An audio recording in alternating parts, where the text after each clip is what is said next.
ఇంకా అన్నిటికన్నా ముఖ్యంగా వారి దృష్టికి ఎన్నికల కమిషన్ దృష్టికి మా వినోద్ కుమార్ గారు మా పార్టీ దాదాపు 20 ఏళ్లుగా ఒక అంశంలో పోరాటం చేస్తా ఉంది ఎన్నికల కమిషన్తో.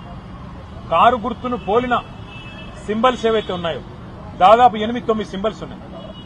ఉదాహరణకు మీకు నేను ఎగ్జాంపుల్ చెప్తాను. 2019లో పార్లమెంట్ ఎన్నికలు భువనగిరి పార్లమెంట్ సీటు మా పార్టీ 5,000 ఓట్లతో ఓడిపోయి ఆ రోజు కోమటిరెడ్డి వెంకటరెడ్డి గారు కాంగ్రెస్ పార్టీ నుంచి గెలిచారు.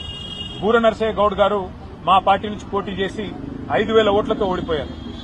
కానీ మా కారు గుర్తును పోలిన గుర్తు ఒక రోడ్ రోలర్ గుర్తు. ఒక ఇండిపెండెంట్ అభ్యర్థి పోటీ చేస్తే ఆయనకు 27,000 ఓట్లు వచ్చినాయి. ఆయన ప్రచారం కూడా చేయలేదు. ఎందుకు చెప్తా ఉన్నా ఇదంతా అంటే ఇట్లా మా పార్టీకి ఒకసారి కాదు ఎన్నో సందర్భాల్లో నష్టం జరిగింది. మొన్న జరిగిన సాధారణ ఎన్నికల్లో కూడా మేము 14 సీట్లు 6,000 కంటే తక్కువ ఓట్లతో ఓడిపోయాం. అక్కడ కూడా మరి చాలా చోట్ల ఈ chapati maker, road roller, ship ఇట్లా 8 గుర్తులు ఏవైతే మా కారు గుర్తును పోలిన గుర్తులున్నాయో వాటి వల్ల కూడా మాకు చాలా నష్టం జరిగింది. వాటిని తక్షణమే తొలగించాలని చెప్పి కూడా ఎన్నికల కమిషన్ను మేము కోరినాము. ఇంకా రెగ్యులర్ గా ఫీడ్బ్యాక్ కూడా మా వైపు నుంచి ఎప్పటికప్పుడు ఇస్తాము, రిసీవ్ చేసుకోవాలని కూడా కోరాము.